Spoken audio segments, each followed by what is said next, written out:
Chicken curry తయారు చేయబోతున్నామండి. ఇప్పుడు chicken కర్రీకి ఇది అరకేజీ చికెన్ తీసుకున్నాం. దీనికి కావాల్సిన సామాగ్రిలు ఏమేమంటే ఉల్లిపాయలు ఒక 2 చిన్నవి, లేకపోతే పెద్దది ఒకటి తీసుకోవచ్చు, 2 టమాటాలు, ఒక 3 పచ్చిమిరపకాయలు, కొత్తిమీర, కొంచెం కరివేపాకు, ఇదనమాట. కడాయి పెట్టేసుకున్నాం. ఆన్ చేసావా? ఇది కడాయి తీసుకోండి. కడాయిలో 2 స్పూన్లు నూనె వేసుకోండి చాలు. 2 స్పూన్లు నూనె వేసుకొని దానిలో కొంచెం నూనె వేడెక్కిన తర్వాత జీలకర్ర వేసుకోండి. చూడండి చిటపటలాడుతున్నాయి. దాని తర్వాత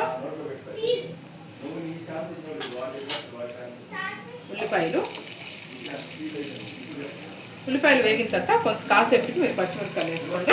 ఎందుకంటే ఘాటు వచ్చేస్తుంది అనమాట వెంటనే పచ్చిమిరపకాయలు వేసుకుంటే. 2 నిమిషాలు వేగిన తర్వాత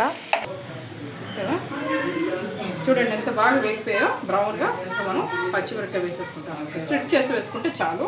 తర్వాత కరివేపాకు కూడా వేసేసుకుంటాం. ఇలా వేసుకుంటే ఘాటు రాకుండా ఉంటుందండి. లేకపోతే ఘాటు వచ్చేస్తుంది.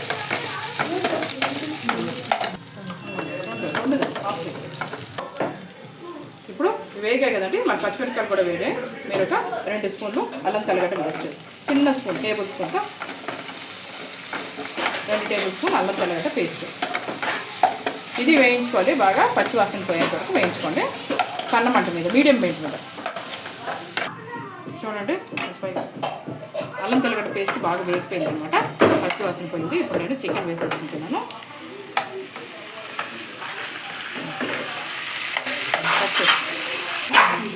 ఇందులో పసుపు, ఒక 1/2 టీ స్పూన్ పసుపు, తగినంత ఉప్పు వేసేసుకొని కాసేపు మూత పెట్టి ఉడికించుకోవాలన్నమాట. నీళ్ళు పోయకుండా ఉడికించుకోండి. మూత వేసి ఉడికించుకోవాలండి. అందులో నీళ్ళు ఊరుతాయి అన్నమాట. ఆ నీళ్ళు ఇనికిపోయేంత వరకు మనం ఆ చికెన్ని ఉడకబెట్టుకోవాలన్నమాట.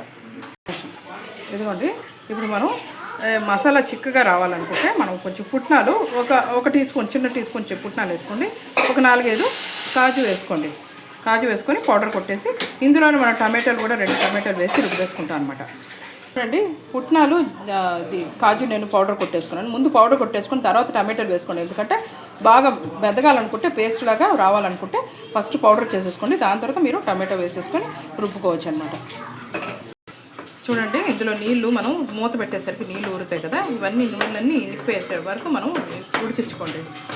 తర్వాత మసాలా వేసిన తర్వాత కాసేపు ఉడికించుకుంటే చాలు అనమాట. మనం ఇందులో మనం కాజు, పుట్నాలు, టమాటోలు ప్యూరీ చేసుకున్నాం కదా, అది మనం ఇందులో వేసేసుకుంటాం. సెంటర్లో స్పేస్ చేసుకొని వేసుకోండి. దానిలో మనం పౌడర్లు అన్నీ వేసుకోవచ్చు అనమాట. ఈ మసాలా కొంచెం నీళ్ళు, మిక్సీలో నీళ్ళు తిప్పేసుకొని మనం తర్వాత పోసుకోవాలి. ఈ టమాటో ప్యూరీలో మనం ధనియా పొడి ఒక 2 స్పూన్లు, 3 స్పూన్లు వేసుకోండి. తర్వాత కారపొడి 1.5 స్పూన్ వేసుకోండి. గరం మసాలా ఒక చిన్న స్పూన్, టేబుల్ స్పూన్.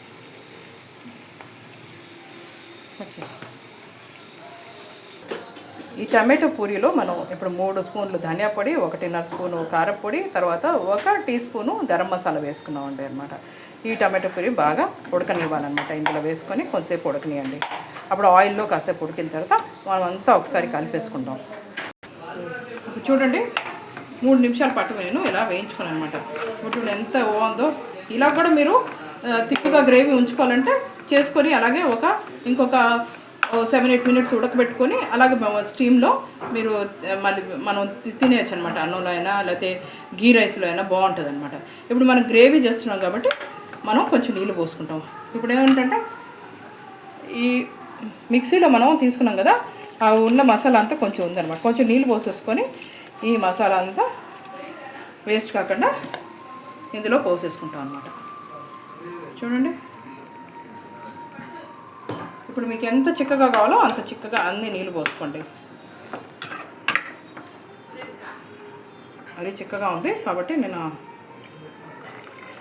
చాలు నీళ్ళు పోసుకున్నావా, అంతేనండి.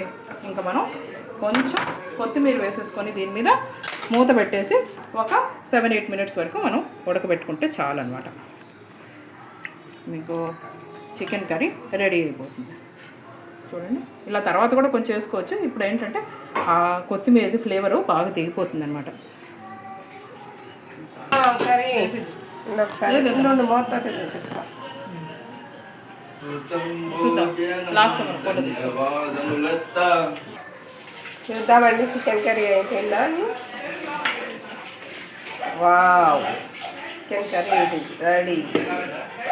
మీరు చేసుకోండి, టేస్ట్ చేయండి, షేర్ చేయండి, లైక్ చేయండి, సబ్స్క్రైబ్ చేసుకోండి.